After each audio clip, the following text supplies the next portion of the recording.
तो गाइस आज की वीडियो में ना मैं आपसे एड्स के बारे में बात करने वाला हूँ, ना ही सेल्स की, ना ही लीड्स की और ना ही किसी एआई टूल्स के बारे में। तो आज का जो हमारा वीडियो होने वाला है वो बिजनेसेस के ऊपर होने वाला है, क्योंकि मैं देखता हूँ बहुत सारे लोग जो है जो अपना ई कॉमर्स बिजनेस स्टार्ट तो करना चाहते हैं लेकिन वो लोग साइट मेंटेन करना नहीं चाहते।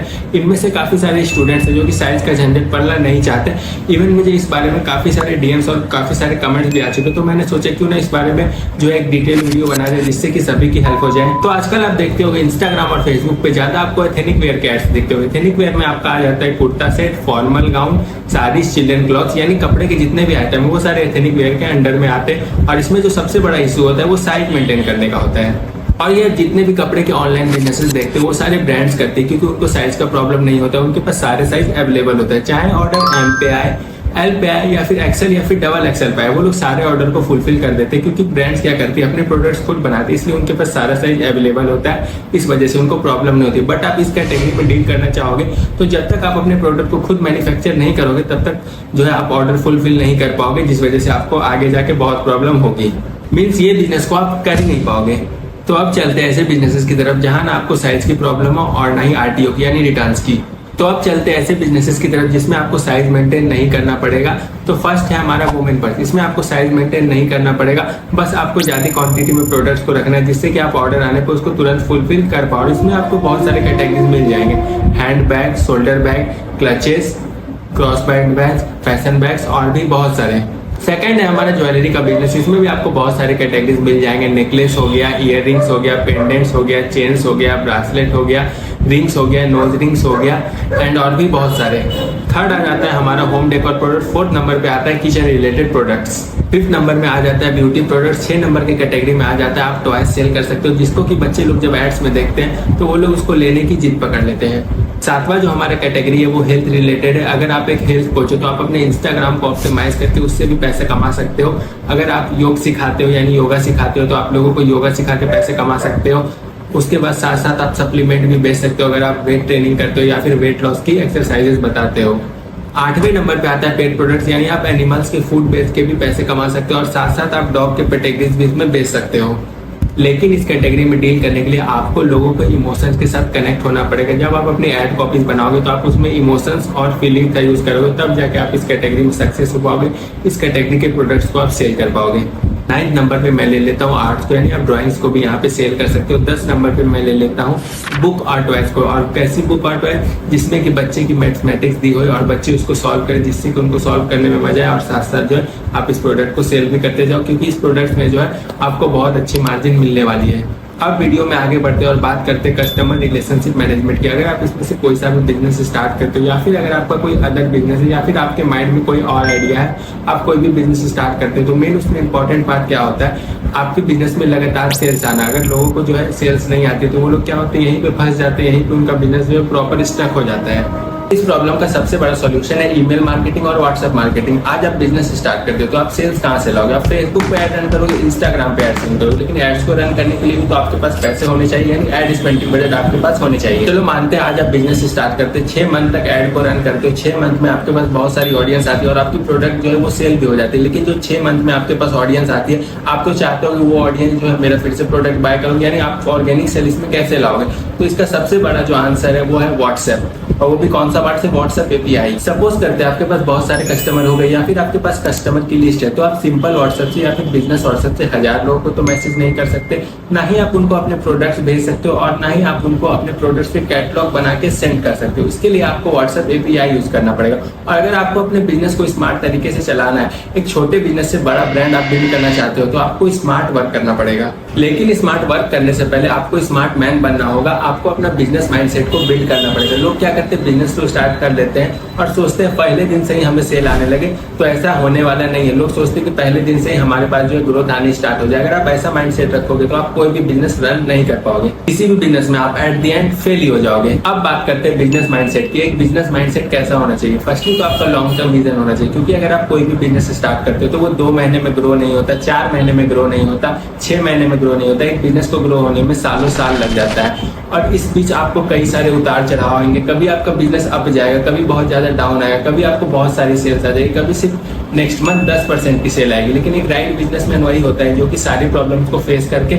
उसका सॉल्यूशन ढूंढता है और अपने बिजनेस को आगे बढ़ाता है। अब मैं आपके सामने कुछ बिजनेस और कुछ बिजनेसमैन के एग्जांपल ले लेता हूँ। मुकेश अंबानी, इन्होंने सोचा अगर इंडिया को डिजिटल बनना है तो सभी लोगों के पास सस्ता और तेज इंटरनेट होना चाहिए। इन्होंने अपने बिजनेस को स्टार्ट करने से पहले एक स्ट्रेटेजी अपनाई। इन्होंने 2016 में जियो को लॉन्च किया और जियो को लॉन्च करने के बाद इन्होंने लोगों को 1 साल का फ्री इंटरनेट दिया और फ्री इंटरनेट देने के बाद लोगों को इंटरनेट की आदत पड़ गई, जिसकी वजह से लाखों लोग जियो का सिम खरीदने के लिए लाइन में लगने लग गए, क्योंकि इनको पता था इंडिया के लोगों को फ्री की चीज बहुत पसंद है। पहले इन्होंने लोगों को आदत लगवाई इंटरनेट की, और वो भी ऐसी वैसी आदत नहीं, बिल्कुल लत वाली आदत। पहले के टाइम में क्या होता था कि इंसान को इंसान की जरूरत होती है, लेकिन जब से इंटरनेट और फोन आया है, जैसे लोगों के हाथ में फोन लगता है वो लोग फैमिली मेंबर से बात करना बंद कर देते हैं, सब अपने अपने कमरे में चले जाते हैं और अपने फोन में बिजी हो जाते हैं। और बच्चों को तो इसकी बहुत ज्यादा बुरी आदत है और ये आदत बढ़ती ही चली जा रही है। जब से फ्री फायर और पबजी जैसे गेम्स आए, एक तो इनको हाई स्पीड इंटरनेट मिल जाता है और ये जितने भी सारे गेम्स है पबजी, फ्री फायर, ये सब डोपामिन रिलीज करते हैं। इसकी वजह से कई लोगों की लाइफ भी खराब हुई है, कई लोगों ने सुसाइड भी किया। और मैं इसका एक सीक्रेट बताता हूँ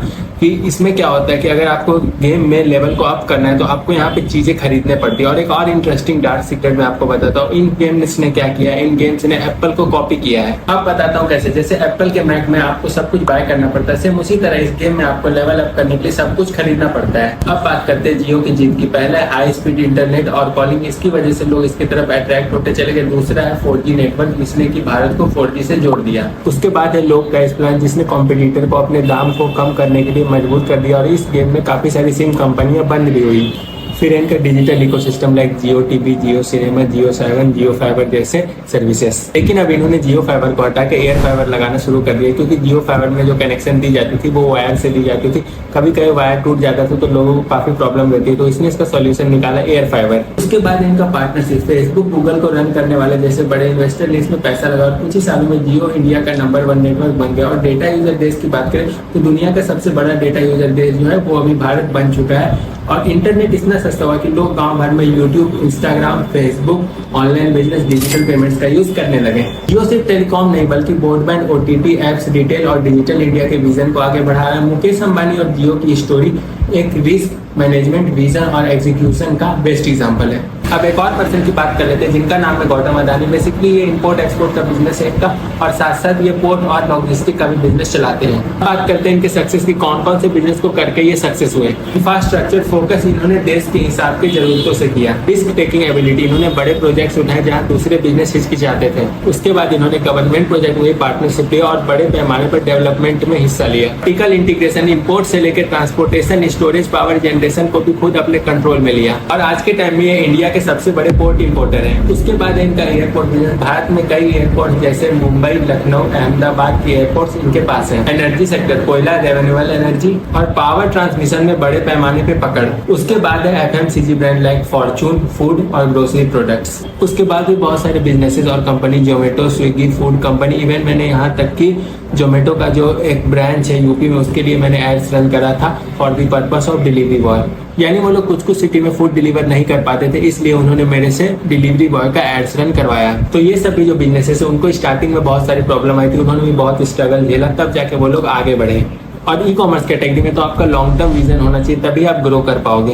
अब मैं आपको सेल्स ग्रोथ की कुछ टिप्स दे देता हूँ जिससे कि आप अपने ई कॉमर्स बिजनेस को जल्द से जल्द ग्रो कर पाओगे। तो फर्स्ट है आपको अपने टारगेट ऑडियंस को समझना पड़ेगा, आपका क्या प्रोडक्ट है, कौन से एज के लिए वो आपके प्रोडक्ट्स को बाय कर सकते हैं। उसके बाद आपको कस्टमर का पेन पॉइंट समझना पड़ेगा, आपके प्रोडक्ट को कस्टमर क्यों बाय नहीं कर रहा है। उसके बाद आप इजी और फास्ट चेकआउट रखोगे। मैंने देखा है कई सारी वेबसाइट पे पेमेंट प्रोसेस और चेकआउट प्रोसेस बहुत कॉम्प्लिकेटेड होता है, जिसकी वजह से जो है आपकी वेबसाइट पे ट्रैफिक तो बहुत सारी आती है, लेकिन वो लोग क्या करते हैं, वो लोग आपका प्रोडक्ट बाय नहीं करते। तो इस टाइप की ट्रैफिक कौन से काम की है जो कि आपके प्रोडक्ट्स को ही बाय ना करें। पेमेंट प्रोसेस ज्यादा दीजिए, UPI कार्ड और पेमेंट प्रोसेस पेज पर साफ फोटो, डिस्क्रिप्शन और साथ साथ डिलीवरी इन्फो दिखाइए। अप सेलिंग और क्रॉस सेलिंग अपनाइए, कस्टमर को प्रोडक्ट का प्रीमियम वर्जन और बंडल लीजिए और पर्टिकुलर प्रोडक्ट के नीचे रिकमेंडेशन प्रोडक्ट डालिए विथ ऑफर। सोशल प्रूफ का इस्तेमाल कीजिए, कस्टमर रिव्यूज और कस्टमर रेटिंग दिखाइए। अगर आपकी वेबसाइट शॉपिफाई पे है तो वहाँ पे आपको रिव्यूज और रेटिंग के लिए बहुत सारे ऐप्स मिल जाएंगे। अपने पर्टिकुलर प्रोडक्ट के वीडियो को नीचे UGC वीडियो में ऐड कीजिए और साथ साथ आप अपने इंस्टाग्राम हैंडल्स भी उनको शेयर कर सकते हो।